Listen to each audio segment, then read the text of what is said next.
김민석 국무총리에 대한 돈거래 의혹도 지금 불거지고 있습니다. 자산이 2억 원 조금 넘는 것으로 알려져 있는데 지난 2018년 4월 5일 하루 만에 서로 다른 9명에게 각각 1,000만 원씩 모두 9천만 원을 빌린 것으로 지금 드러났고요. 김 후보자는 이 돈을 빌린 이유를 세금 변제 목적이라고 밝혔습니다. 그리고 빌린 돈은 아직까지 상환하지 않고 있다고 합니다. 화면 함께 보시죠. 석연치 않은 돈의 흐름.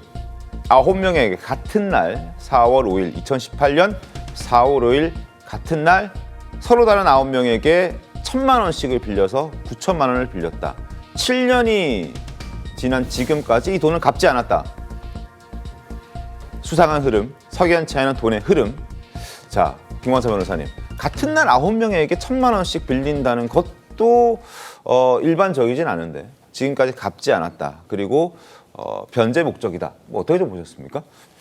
일반적으로 우리가 이제 돈을 빌릴 때는 이제 같은 날 빌리지는 않죠. 네. 더군다나 뭐 예를 들어 가지고 뭐 큰 돈인데 뭐 둘씩 나눠서 빌릴 때는 같은 날이 될 수 있어요. 왜냐하면 한 번에 네. 뭐 갚아야 한다랄지 세금을 내야 한다랄지 부동산 자금으로서 뭐 중도금을 내야 한다랄지 이제 그런 경우는 있을 수가 있는데 이제 금액은 많지 않아요. 그런데 하루에 1,000만 원인데 한 앞에 1,000만 원인데 이제 9명인데 네.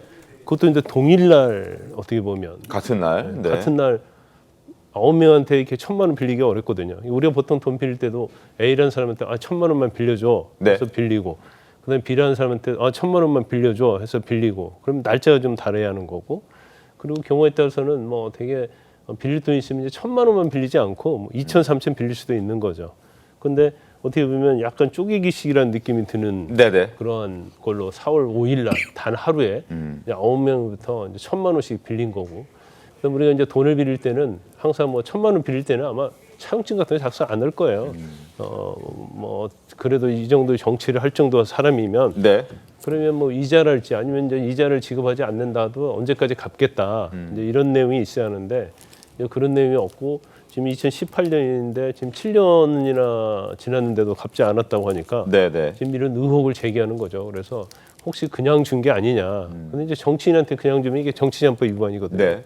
그래서 그 부분이 지금 언론에서 의혹을 제기하고 있는 걸로 보입니다. 조교 변호사님, 이걸 정치 자금으로 봐야 됩니까? 아니면은 뭐 어떻게 좀 우리가 보는 게 정확할까요? 김광삼 변호사님 말씀대로 좀 이례적이긴 한데요. 네. 그런데 당일날 이렇게 1,000만 원씩 했다고 하면 특별한 용처가 있지 않았나 싶습니다. 목적은 세금 변제 목적이라고 예, 그러니까요. 세금 변제 목적이었기 때문에 뭐 큰 부담을 주지 않는 선에서 그날 해결해야 됐기 때문에 이렇게 하지 않았나 이렇게 추정할 수밖에 없고 일단 김민석 후보자의 일단 해명도 그렇게 나오고 있으니까요. 그런데 이게 다른 목적이었다면 당연히 정치자금법 위반이겠죠. 네. 이제 그 부분에 대해서 인사청문 과정에서 뭐 추가적인 해명이 있을 텐데 일단 이게 오히려 이제 역으로 생각해 보면 네네. 정치 자금을 부정하게 받을 거면 이런 식으로 특정한 날 몰아서 특정한 개인들한테 쪼개 가지고 이렇게 이 거액을 받았다. 이게 오히려 이례적으로 보일 수도 있죠. 그러니까 정치 자금이 필요하면 어느 시점에 뭐 정치 자금이 갑자기 어느 날 필요한 게 아니고 어디 예정된 용처가 있었기 때문에 정치적 목적으로 사용할 돈이면 이 시차를 두고 드러나지 않게 하지 이런 식으로 누가 봐도 확연하게 드러나는 방식의 거래는 하지 않았을 것으로 근데 보여요. 왜 아직까지 갚지 않았을까요? 뭐 김민석 후보자 이번에 이 신고된 재산 내역을 보다시피 네.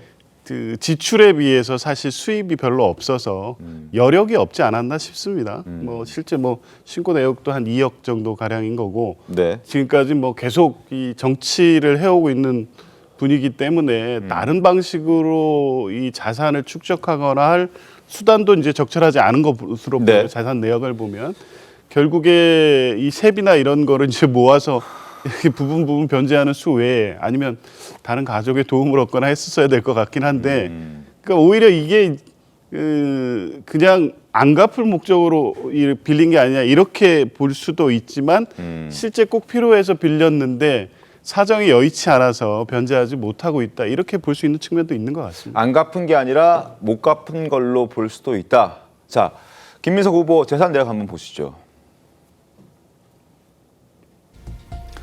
김민석 본인 총 2억 1,504만 원을 신고했습니다.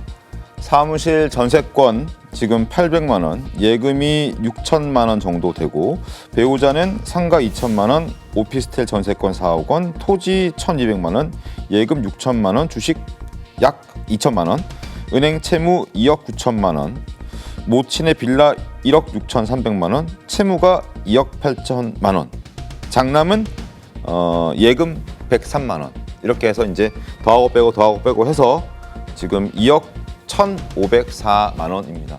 김재석 의원님, 저런 돈의 흐름을 봤을 때 현역 의원으로서 어떻게 좀 보셨습니까?